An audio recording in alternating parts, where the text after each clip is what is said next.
All right, I am gonna just dive right in today and start talking about our next video in the series on quartz, which is gonna be about citrine. Citrine is a lot like amethyst. It's a variety of quartz. The only difference is its color. Citrine is quartz that is yellow. Now, it's hard to find naturally yellow quartz just growing in the ground. It's not mined very frequently like it used to be. When you do find it, what you'll find inside is iron. And that's what gives quartz its color, because it reacts with the oxygen in that SiO2 of quartz and it oxidizes. So essentially it's quartz that has rusted, you could almost say. And that's where citrine gets its yellow color. However, because it's hard to find naturally, what a lot of people will do is they'll mine amethyst and then they'll treat it under really intense heat. And sometimes they'll add some pressure as well. And that turns it yellow. And that's how a lot of citrine comes to be these days. It doesn't mean that it's fake or synthetic or anything. It is still citrine. They just make it in a different way than you would find it in the earth.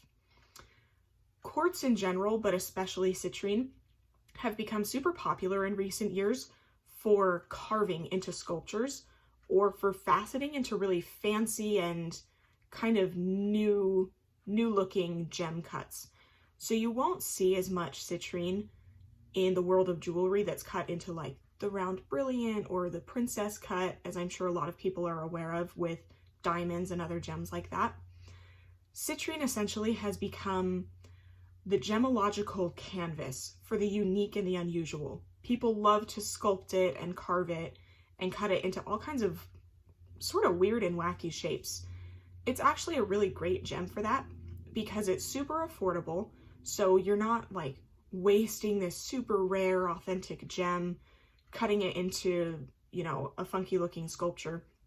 And it's the perfect hardness on that Mohs hardness scale, like we talked about in 2 videos ago. It's great because it's soft enough that you can carve it, you can shape it however you want pretty easily if you have the right tools, but it's not so soft that it's going to scratch up as you're setting it in a mounting or as you're transporting it to a museum or something. So it will hold that carving that you've created. Because citrine is so easy to find or, you know, create by treating that amethyst, there's not really a market for lab-grown citrine.